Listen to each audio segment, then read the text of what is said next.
since COVID hit us, we have seen a lot of activity happening around online events.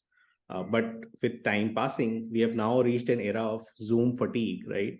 Where people are very wary of going into another virtual event. And then there is some kind of revenge physical events which are taking place because there was quite a bit of silence for several years. So how do you see these events fitting into that overall marketing funnel, and how they can help us shape the customer journeys? Yeah, a great question again. I mean, this is one topic. Again, we talked about the sales and marketing connect or connect or disconnect being an evergreen topic, and this is also one topic which always kind of bounces back and forth with sales and marketing. My personal take is that the virtual events and the in-person events have to coexist. It is not that since we supposedly got out of COVID that there are going to be no virtual events. No, virtual events have got some place of themselves, and in-person events have also got a space for themselves.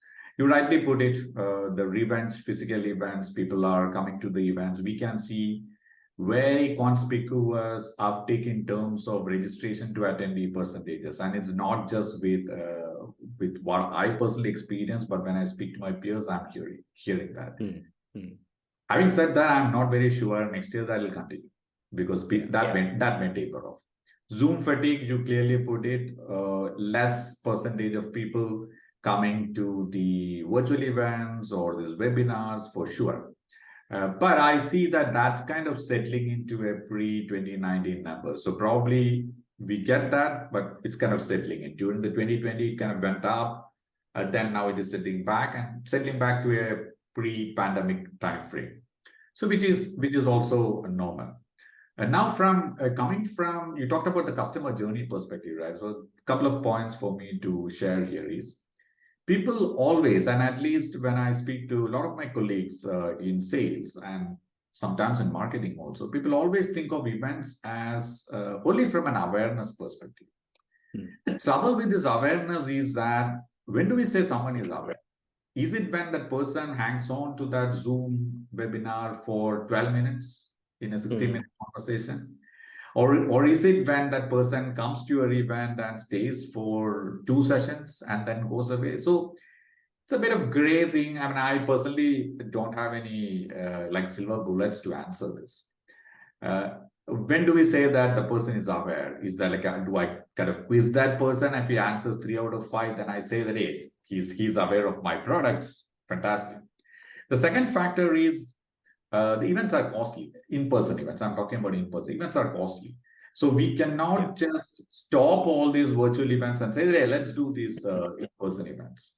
But in-person events have got really a good value, and I can talk through some of the examples, especially from a customer journey perspective. So now if you remove that awareness part of this, the confusion about the awareness part, I think marketing got a really great play in helping people move through the funnel in in-person events. And let me explain that. So you create funnel by your digital activities, social activities, and maybe virtual events and all those. You nurture those people, so they are in the funnel. Obviously, B2B cycles takes longer. And people would like to experience the product before they say that I'm going to sign the check. And again, as we talked earlier, it is a buying committee. It's not just one person. So there are teams of people coming and evaluating, decision makers, influencers, people who sign the check and all those. Now, when you do all these nurturing activities, there may be an opportunity for you as a marketer working along with your sales rep for a particular territory or a particular industry to bring people who are in the funnel to in-person events, very focused way. So for example, you have this person who is probably coming to your pages on AI, artificial intelligence. And you have intelligence to say that there are other people from that organization. Now there are technologies to support that, right? Other people from that organization who are also visiting. So you as a marketer is getting signals saying that, hey, there is something happening in this organization, definitely around AI. Now in your in-person events, then you have an AI track or an AI session. Can you get these people into these sessions by invite, by exclusive invites or whatever that is, rather than mass emailing. You can spray and pray that somebody comes up for your event.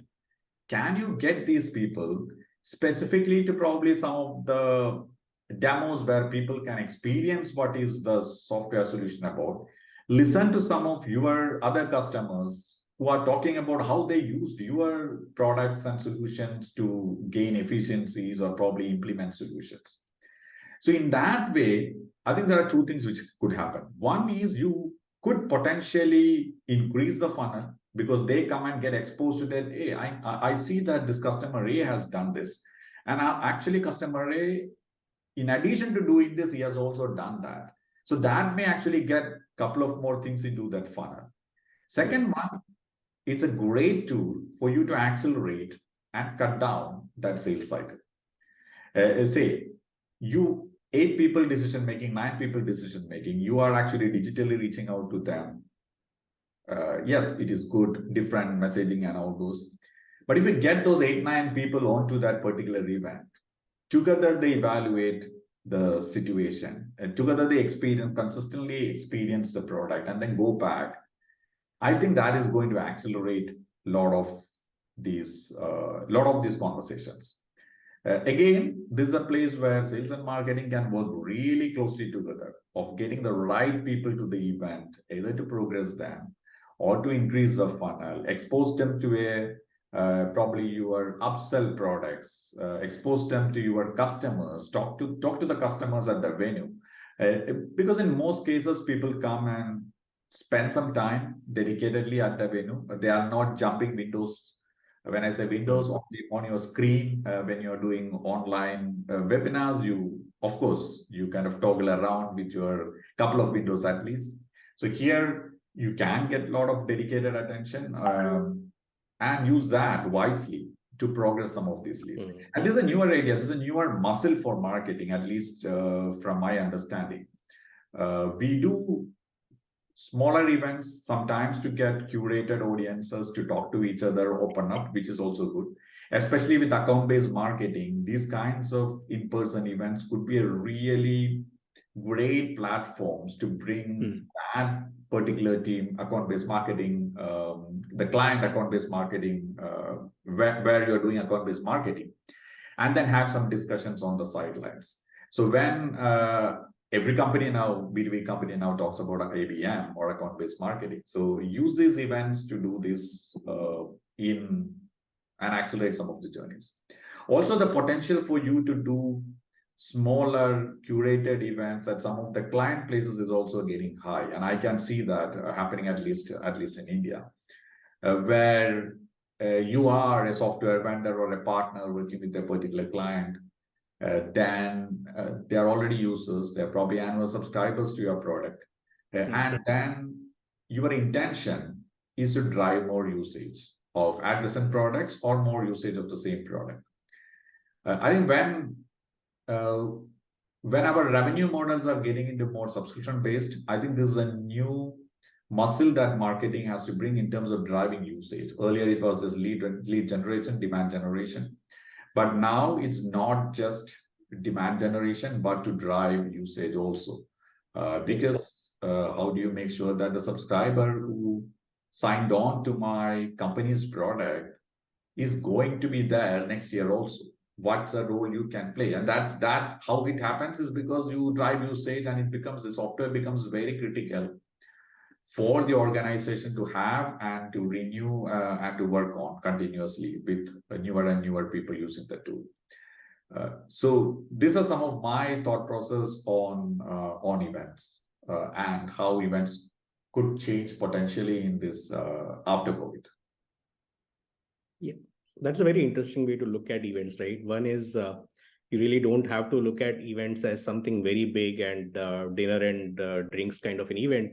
Instead, try to segment what type of event for what type of outcome that you are looking at. Go for breakfast roundtables, go for smaller set of events which are curated. And then the objective part, right? That is also very important that you brought out. Obviously, you want the retainer coming in next year as well. So you need to assess the pulse of how that account is going. Something that we used to do via CSAT, Now that is something that can be done via these events for our, let's say, strategic accounts, and really understand whether they are enjoying the product or not. And if not, then figure out a way to add value whichever way you can. So obviously this is kind of, when you look at the face, you read more things versus when you look at star rating.